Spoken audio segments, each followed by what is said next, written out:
from our community, and it's really great. I'm Eric Schwartz. I'm the chair of the global policy area at the Humphrey School and a professor here. We are delighted today to welcome Nazanin Ash to the Humphrey School. I have spent most of my professional life in Washington, D.C. So some people, would regard Nazanin as I think most people, as sort of a pivotal figure in the international humanitarian policy world among American officials and NGO activists involved in international humanitarian response. So we are extremely fortunate to have Nazanin with us today, and it is really a great pleasure to welcome you to the Humphrey School and to Minnesota. Nazanin is now the head of a very important organization, which I suspect you'll learn about during the conversation, Welcome US, an organization whose mission really is to create both, I think, spiritually and practically an environment that is conducive to inclusion and welcoming the stranger in the United States. And I think during the conversation, you'll hear more about that. Nazanin has also worked at the State Department in the Policy Planning Office. She was a Deputy Assistant Secretary of State for Near Eastern Affairs and has had a wealth of experiences both inside and outside government. She will be joined by our senior fellow, Arshad Mohammed, who has played the critical role not only in bringing Nazanin to Minnesota, but also in bringing a number of very important guests to our community.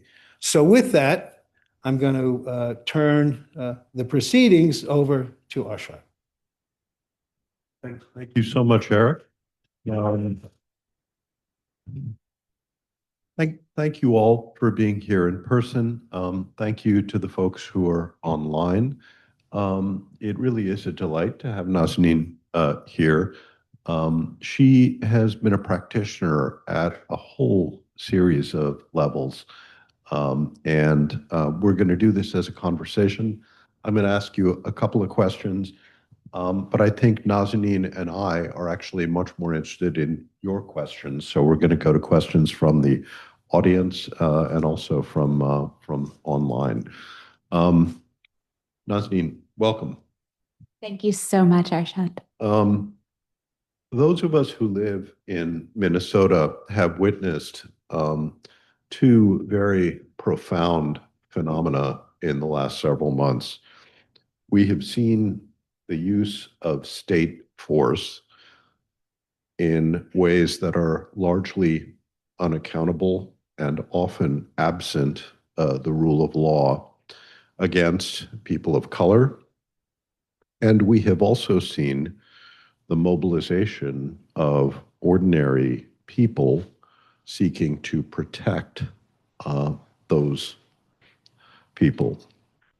I'd like to begin by asking you how America writ large can find ways to resist the darker impulses of our society and, in Lincoln's beautiful phrase, encourage the better angels of our nature. Thank you again so much, Arshad, and thank you, Eric, for your introduction and all of you for hosting me today. I feel, Arshad, like Minnesota has answered that question better than I could ever answer it. One of the things that I've been thinking about over the last couple of days as I've been preparing for this visit is that when Arshad and I first started talking about me coming to the Humphrey School to share my work and share what we, the purpose of our work and what we were seeing across the country, it was with the objective of doing just that, for me to share. And then over the course of this last several months, as we've been planning and anticipating this event, of course, Minnesotans have shown us all how to answer your question about being called to our braver angels. So I'm so honored to be here. It's quite humbling to be here. And I feel like instead of coming to share, I've most of all come to learn. And it's why we've structured this as more of a Q&A. So I can answer your question, Arshad, from the experience and the motivations we had in founding Welcome.us. And maybe I'll start with its name, which, as you've heard Arshad describe and Eric describe, it is indeed, its official name is Welcome.us. But I tend to refer to it as Welcome.us. And it's a debate that I've had with our communications team, these many years.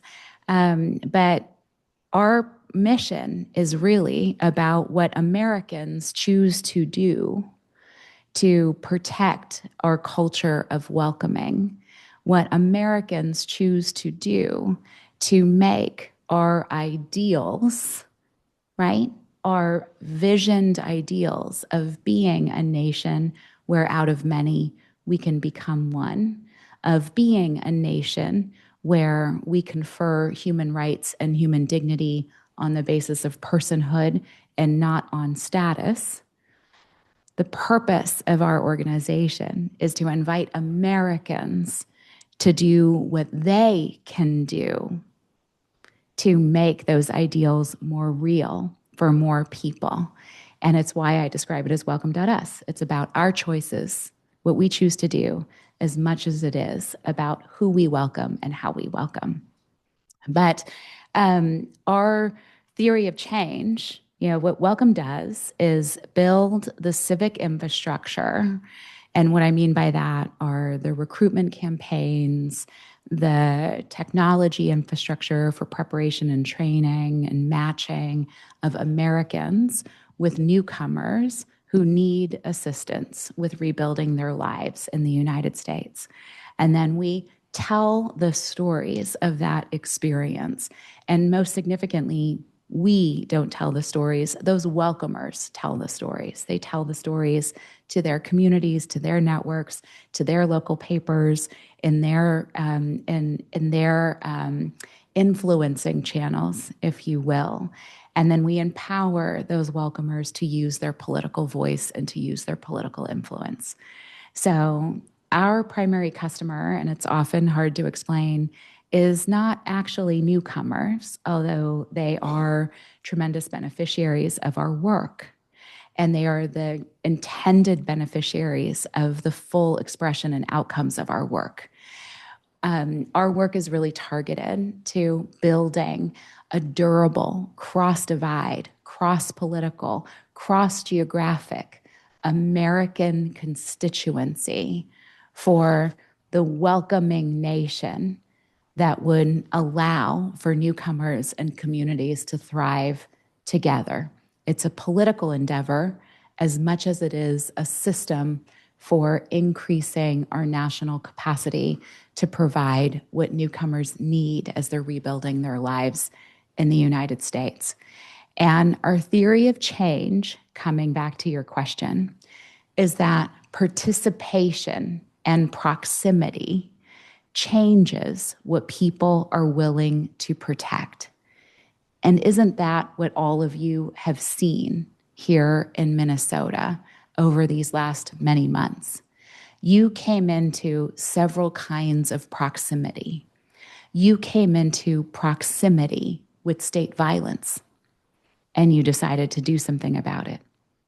You came into proximity with state violence against other people in your community, right? People in the community who might have less political power than others in the community. People came into proximity with that knowledge, and many decided to do something about that. Changes what you're willing to protect. And then people came into proximity with their neighbors. They got to know their neighbors. They got to understand who was part of their community. And that changed what they wanted to protect. And that's our theory of change. We're trying to make that possible in communities all across the country by giving Americans an invitation to help their new neighbors, not in the crucible of what you've experienced in Minnesota, but in the everyday work of welcoming new neighbors who are making their way in their new communities. Thank you. Can you just, for those of us who don't know, can you explain the difference between what the 9 resettlement agencies do to welcome refugees, which are not all newcomers, and what your group does? Yes, absolutely. We have many heroic organizations, and the 9, for a minute there, 10 resettlement agencies are among them, as well as many newcomer-facing organizations, community organizations, all across the country. There's treasured partners in the room today. Catherine is here from Alight, which is an extraordinary partner here in Minnesota. So the 9 resettlement agencies and the many community organizations who also do this work have been on the front lines of welcoming and receiving and helping to resettle and integrate refugee newcomers to the United States. That designation of refugee newcomers is important, and it's not always clear to Americans who don't sit with the policy and practical definitions of these terms in our domestic and international law. But refugees make up, in some ways, one of the smallest proportions of newcomers that come to the United States. So, for example, over the last 30 plus years, the United States has welcomed, on average, only 70,000 refugees, using a legal definition, refugees per year on average for the last 30 plus years. And the 9 resettlement agencies have the primary responsibility for receiving and resettling those refugees, and did receive public dollars for doing that work, a program of the federal government of the United States implemented in communities across the country. Those 9 resettlement agencies have many local community-based affiliates, ultimately between 250 and 300 local organizations that receive and resettle refugees. I'd say the primary distinction is those resettlement agencies serve this, the refugee slice of the newcomer population. In addition to that, we have many other newcomers coming to the United States who face similar challenges as refugees, which is to say that they're fleeing violence, they're fleeing, they have a need for safety and protection. They often come with very few resources because they've had to leave everything behind as they've restarted their new lives. I'm talking about asylum seekers who appear at, who arrive spontaneously at our borders. I'm talking about Haitians and Venezuelans and Ukrainians and Cubans and many other populations who have temporary protected status. So they've come to the United States because of some urgent crisis or conflict in their home country, and they were given temporary status to stay, but that status can be revoked at any time, which is what we've seen from the previous administration. For these broader categories of newcomers in need of protection, which is how I would refer to them, there is a very inconsistent patchwork of services, federal dollars, state dollars available to serve them. They have trouble accessing health insurance depending on the state you live in. They might have trouble accessing work authorization depending on the state you live in. They might have trouble accessing other, social and economic resources that you need to rebuild your lives. So we, and I'd say a last distinction is that the primary work of those resettlement organizations is to do the work, which is to say they have got case managers and experts who have, who may each have, 100 cases of newcomer families for whom they're responsible for finding housing, ensuring they get medical clearance, kids enrolled in school, et cetera. The system that we helped co-design breaks that open to invite in the desire and the capacity and the resources of everyday Americans to help contribute to that welcoming endeavor.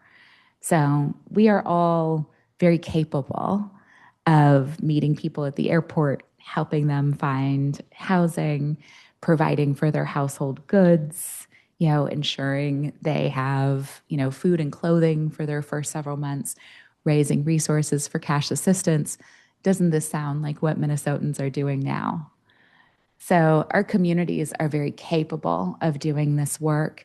And the idea here was that by inviting in that capacity, we would be able to serve many more newcomers in need of assistance.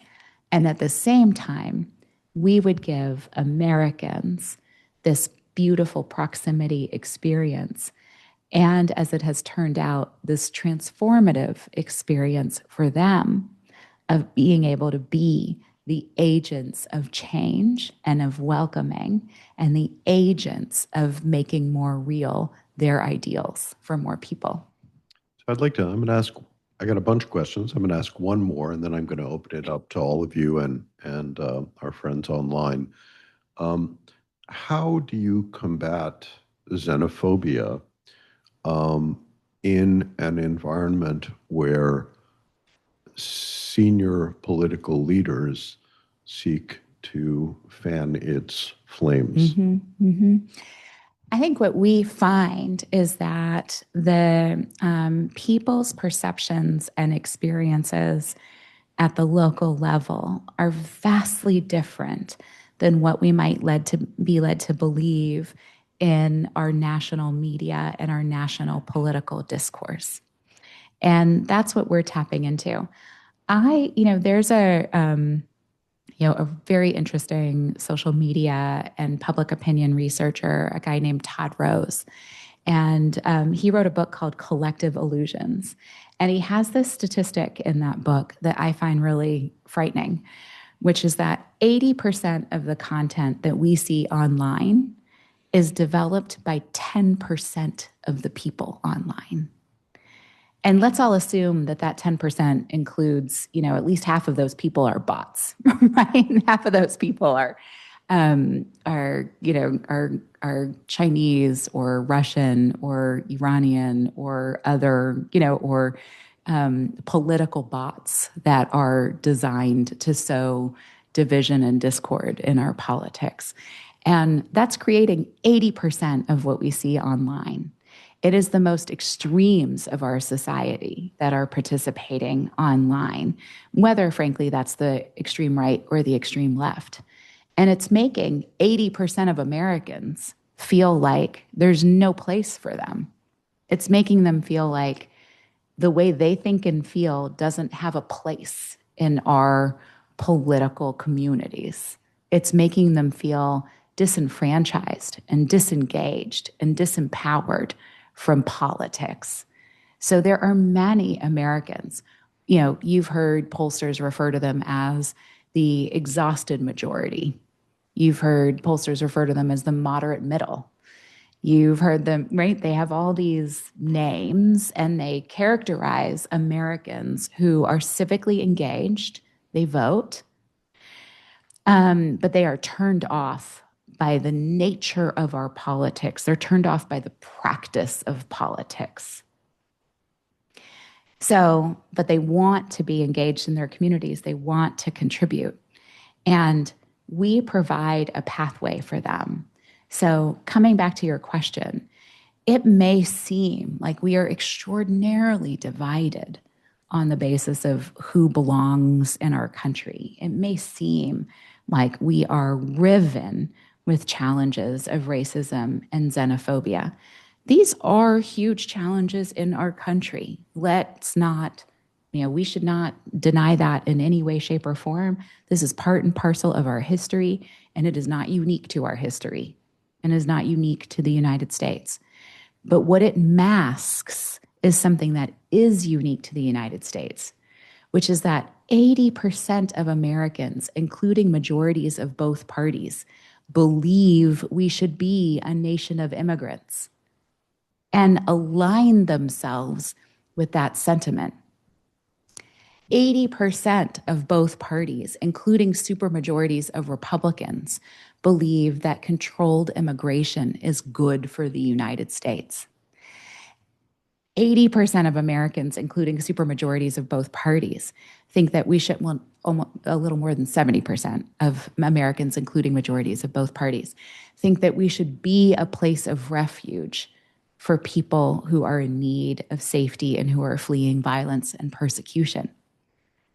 That's actually what Americans think and believe, despite what our social media and public discourse would have you believe.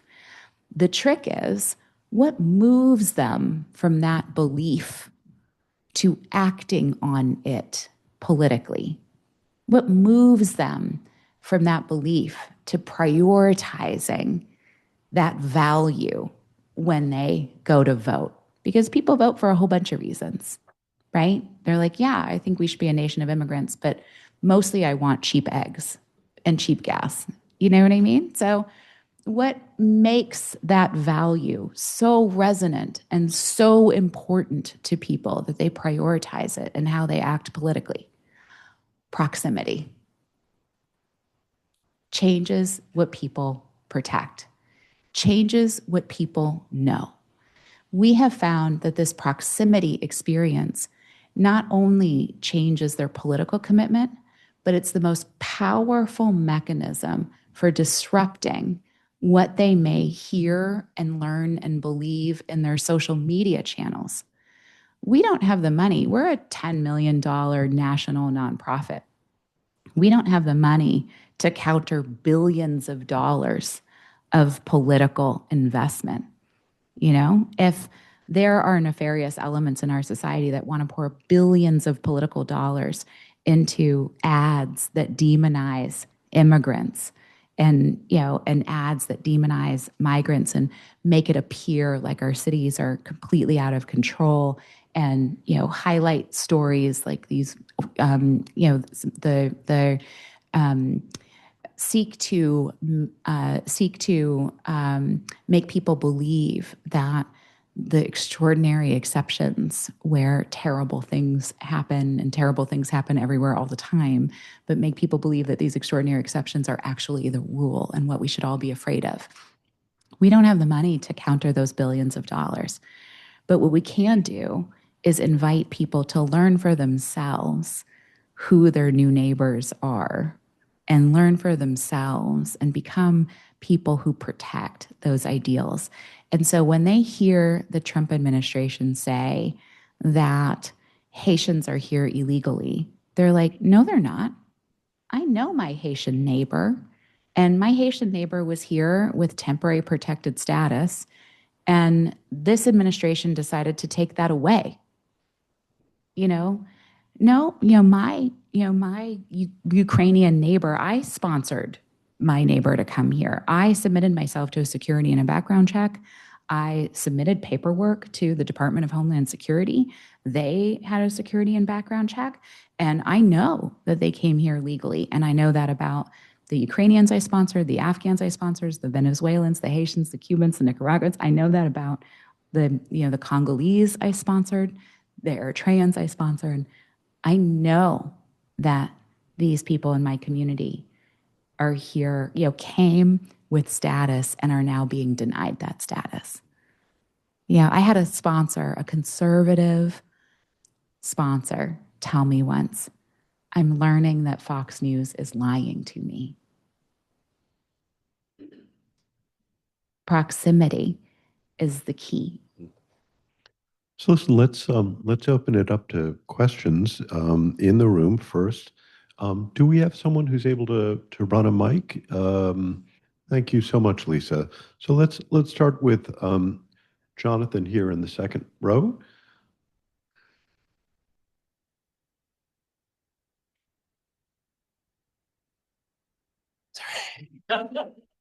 It's on. First, thank you for everything you're doing. It speaks to me on a really deep level, so I do appreciate that. And thank you for being here.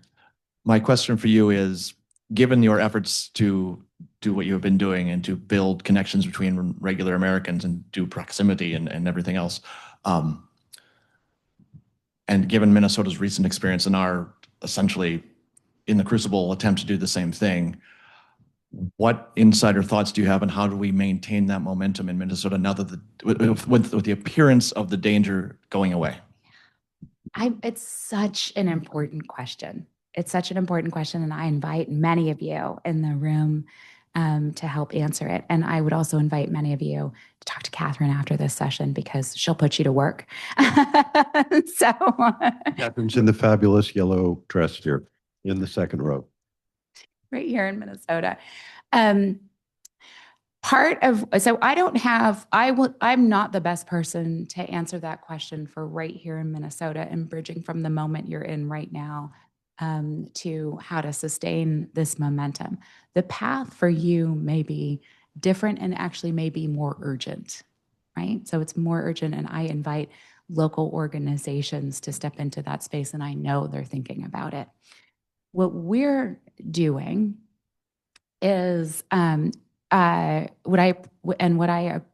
we have worked hard to create a resilient strategy that doesn't have to be buffeted by what happens in Washington, right? So and this might be actually a good time to put up the maps.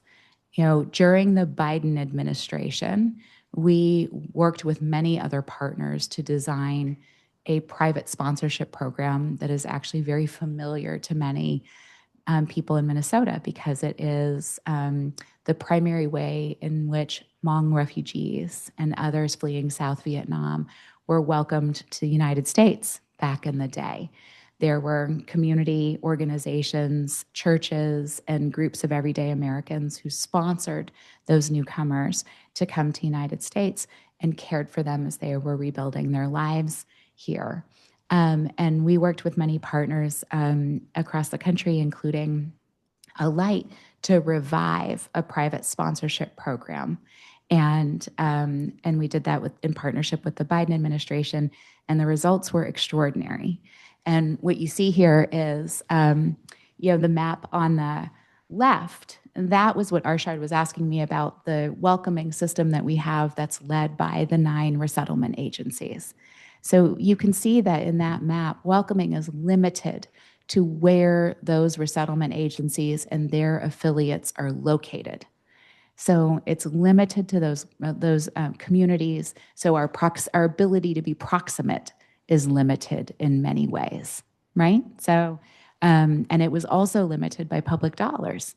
We have extraordinary growth in the numbers of newcomers who need protection, but it's hard to imagine that you could go to our Congress and ask them to double or triple or quadruple the amount of money that they dedicate to welcoming newcomers.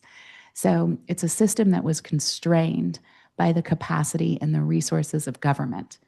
And when we broke it open with these private sponsorship programs, and when I say we, I'm talking about a wide variety of organizations that work together, over 2 million Americans welcomed nearly 800,000 newcomers. That was 4 times more than what the Biden administration was able to do, or the government was able to do in its formal channels over the same period of time, and welcomed them all across the country.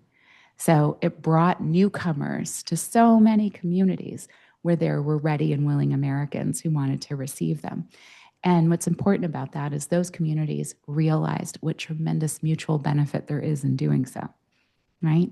You have so many communities, all that white space on the map, they've been losing population year over year. Their post offices are closing, their health systems are closing, their schools are closing, and they want their communities to flourish. They want their communities to survive, and they know that welcoming is key. But they didn't have access before. They didn't have a way before.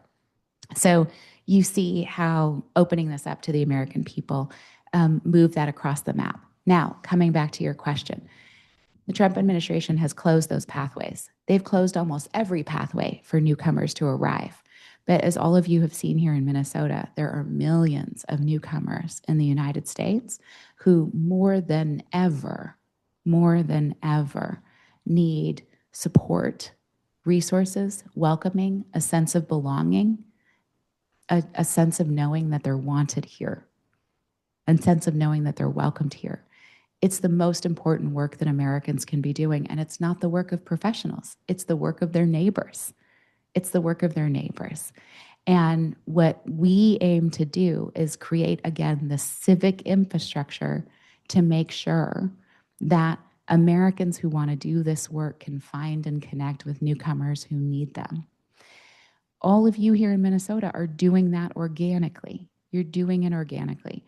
Our work is to create the infrastructure for it to scale and replicate in places where it may not be happening organically because they're not facing what you're facing, right? You were all moved to act in the crucible, right? But nothing changed about those newcomers. They're here and everything about their lives has gotten harder.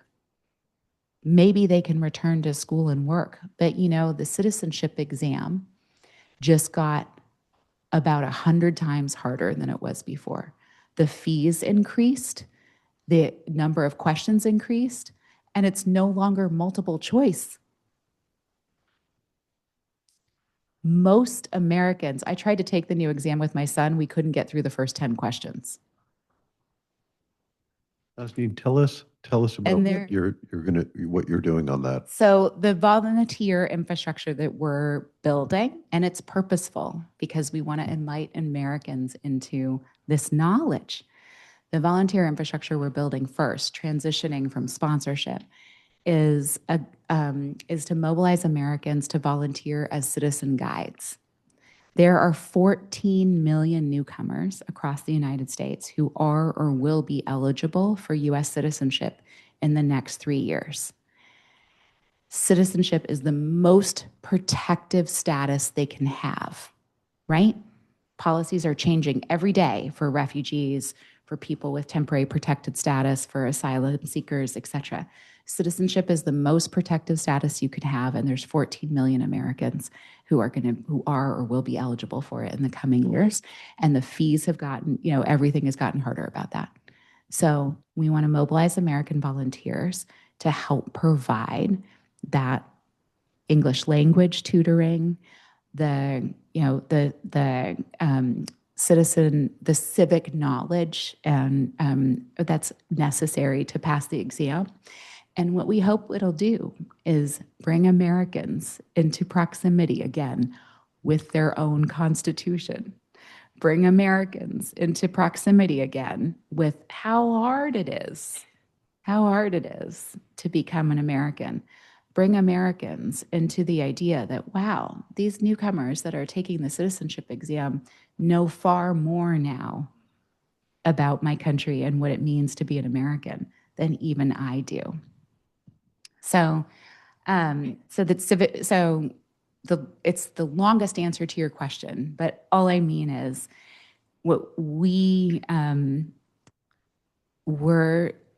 going to create the infrastructure for those opportunities anywhere in the country, but it is no means a replacement for the organic participation and civic engagement that is necessary in many, many communities in the United States who have far more urgent challenges than citizenship.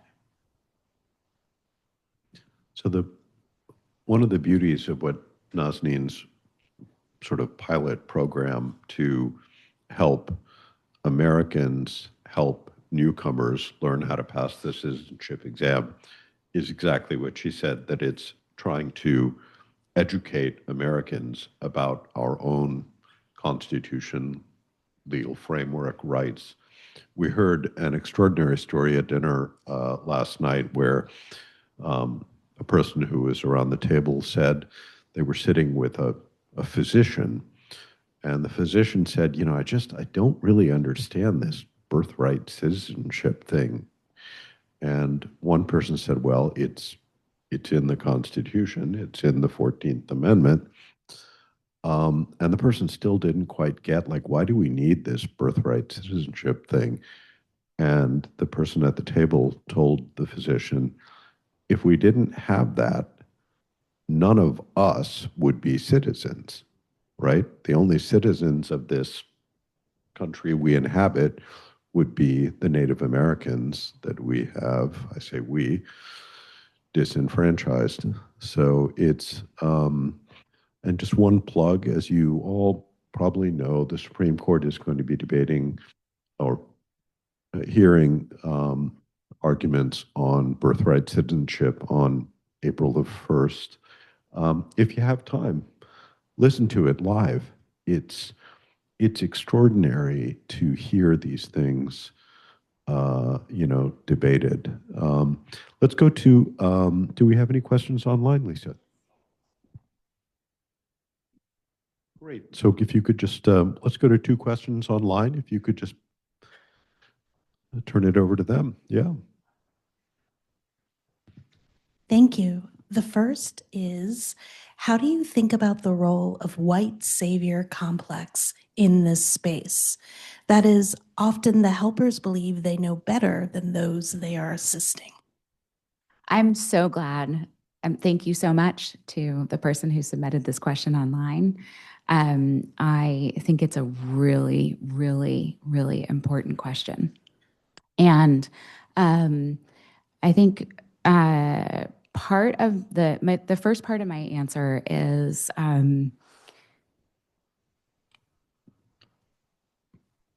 I am less concerned about white saviorism than I am about saving our democracy and saving our pluralist democracy. So if, and I don't know where the beginnings of help and the ends turn into white saviorism. I suspect that that has to do with the people receiving the help having their own agency in making decisions for themselves, including whether they want to receive it. I think white saviorism takes so many different forms that can be harmful in ways that we may not recognize, and I'll give you some examples. Part of the reason why our government-funded refugee resettlement system can only admit an average of 70,000 refugees a year is because civil servants in the United States, regulators in the United States, white or not, decided that they wanted to set a standard for housing for newcomers because they were worried, especially actually learning from the experience of Hmong refugees. Some were taken care of in church basements, some were housed in church basements, some were sponsored by wealthy families in mansions. And this was totally inconsistent, and they wanted to create a common standard for housing so that every refugee that arrived would be able to have access to at least a certain standard of housing. So that standard is the housing standard set by federal and state regulators. That standard for a family of 5 means that you have to have a housing unit with 3 bedrooms. Does that sound affordable or even available for a newcomer family? So I call that white saviorism. Like, go ahead and let that refugee family decide where they want to live and how much money they want to spend on their housing. And go ahead and let that refugee family decide if they want to be sponsored by a church and leave a refugee camp and live in a, even if that means they're living in a church basement, that means they're not living in a refugee camp. Go ahead and let them decide, as opposed to deciding for them that you have to have this kind of housing or this kind of X or this kind of Y. So none of what I'm describing should preclude the agency of newcomers to decide for themselves where they want to live, how they want to live. So our model begins with newcomer choice. We serve newcomers who seek this assistance. So that's the first part of my answer. The second part of my answer is we also shouldn't think that the path to our future is only with white saviors. I'm only talking about adding an element here of inviting people who do happen to have a ton of political power in our country. What happened here in Minnesota? White allies with power who were protected used it, and it mattered. And it was one of the most moving things I've experienced in this is my second day in Minnesota today. One of the most moving things I experienced was last night at dinner, hearing from diverse Minnesotans talking about what it meant to see white women forming a protective circle around mosques, what it meant to see white Americans literally putting their lives on the line, giving everything to protect their neighbors, their newcomer neighbors, and to protect our ideals. It was so incredible. So we want to this isn't, and then the third thing I'd say is, the other thing I'd say about how it's not only with white people to do the saving is, in each of these instances, including the birthright citizenship example that you're describing, Arshad, it was a Chinese American who brought that case to the Supreme Court. In every case, when we have become more of ourselves, when we have become more of what our Constitution envisions for us, it has been the groups who have been most disenfranchised by it who have brought those cases, whether it was slaves and freed slaves, whether it was the civil rights movement, whether it was women, whether it was Native Americans, whether it was Chinese Americans. These are the populations who have tested our Constitution and demanded that it be more real. And when they have been joined by people who have power already, who have more power already in the system, many things have broken open. Let's take another question from inside the room. Pam, please. Hello. I have a comment first because I don't know how to phrase it as a question, and then a question for you. First, I just want to say that using the analogy of 10% producing 80% online news, I just want to point out that if it wasn't for the local people using social media to show us the footage of what was going on in our streets, we would not know it. Yeah. So we have to be careful, because I no longer feel I can trust any of the national news anymore either. So that's my comment. My question is, the number one deterrent I feel in my own being about getting involved is that we are being targeted now. Facial recognition is being used against us if we get involved. And I have to struggle with that conversation with myself because I don't care. I want to be involved. But what can you say to people who say, if I volunteer, if I get involved, the government is going to know and I might be retaliated against? So one, thank you for raising social media. Yes, 100%. It can be fueled for good. It can be a power for good, and it can be a power for evil. And it has always had both of those elements. And it's been extraordinary to see how technology and social media was leveraged to stand up a response instantly.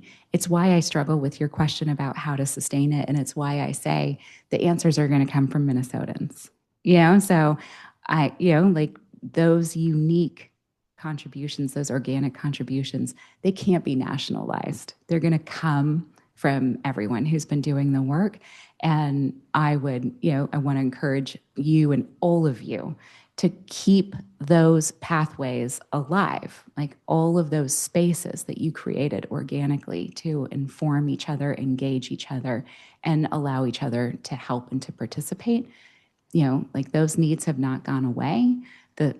It's to keep asking that question: what needs to happen now? What can I do now? So 100% to that. Second, to your fear. That fear is real. And I don't have an answer for you on that front, except that I'm gonna quote a conversation that I've been having with my mentor, who's also in the room. Lois, I'm thinking about you.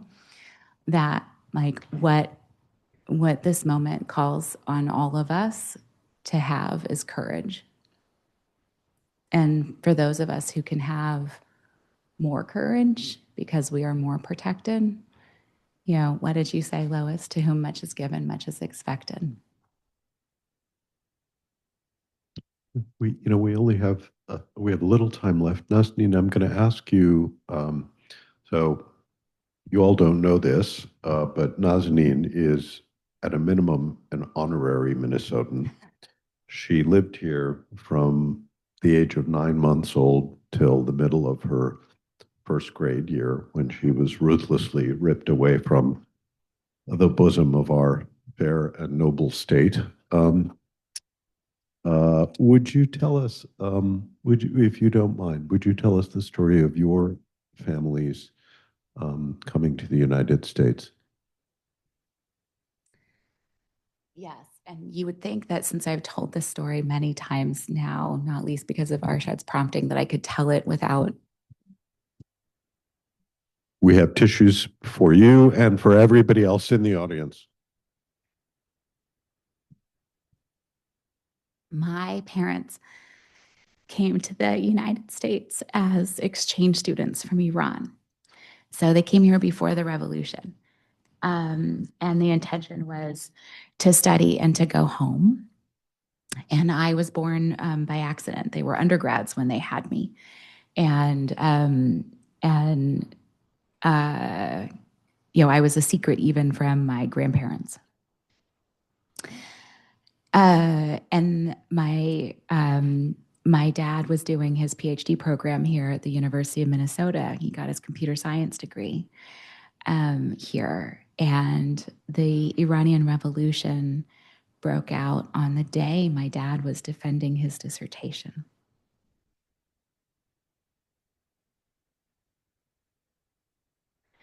And my family is Muslim. So, they didn't immediately know what this meant for them. Like it didn't seem totally crazy at the outset to return to Iran. But very quickly, my grandfather was jailed. Many of my dad's friends, university friends who had been active in the revolution, were killed. It became very clear that this was going to be the outcomes of the revolution were not what the people of Iran would have intended. And their families warned them not to return home. And it was utterly devastating for my parents, who had never imagined that when they came to study, they would be rending themselves from family and friends and community and everything that they had imagined for their lives. And they were totally shell-shocked and trying to think about what it would mean to raise me and be here in the United States, separated from everything that gave them a sense of belonging and like they knew what to do. Like they knew how to be students and study, but they didn't know how to be Americans. So it was my dad's Jewish dissertation advisors who took us in and called us new Americans. And as I was sharing this morning, Alec invited us to Shabbat dinners every Friday night, checked on us, made sure my mom was okay, made sure she had connection with new friends, and gave us the reassurance that this could be a place where we could rebuild lives and we could become new Americans. And that made all the difference for my family, and it certainly made all the difference for me, because you only have to look at what's happening to women in Iran today to imagine how different my life would have been. And it's a fundamental part of what motivates me to do what I do, to remove those barriers of gender or race or geography that randomly stand in the way of people's ability to achieve their human potential, arbitrarily stand in the way of people's ability to achieve their human potential. But it's also what makes me such a proud American. I know it's hard to have faith in your country right now. You don't have to have faith in your political leaders, but you should have faith in each other. It's all of us who are going to make the America that we want possible. The power is with us, and boy, did all of you prove it. Thank you.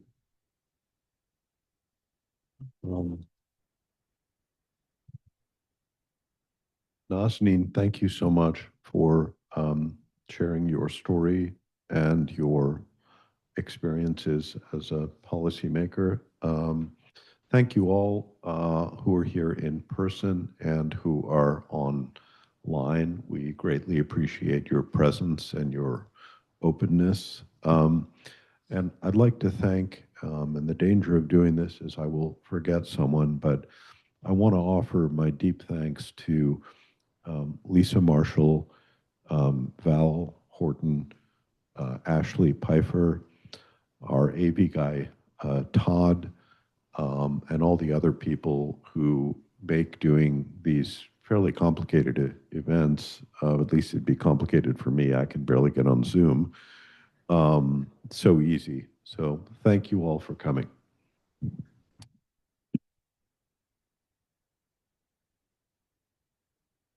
Thank you all so much for having me. Thank you. It's really an honor to be among you.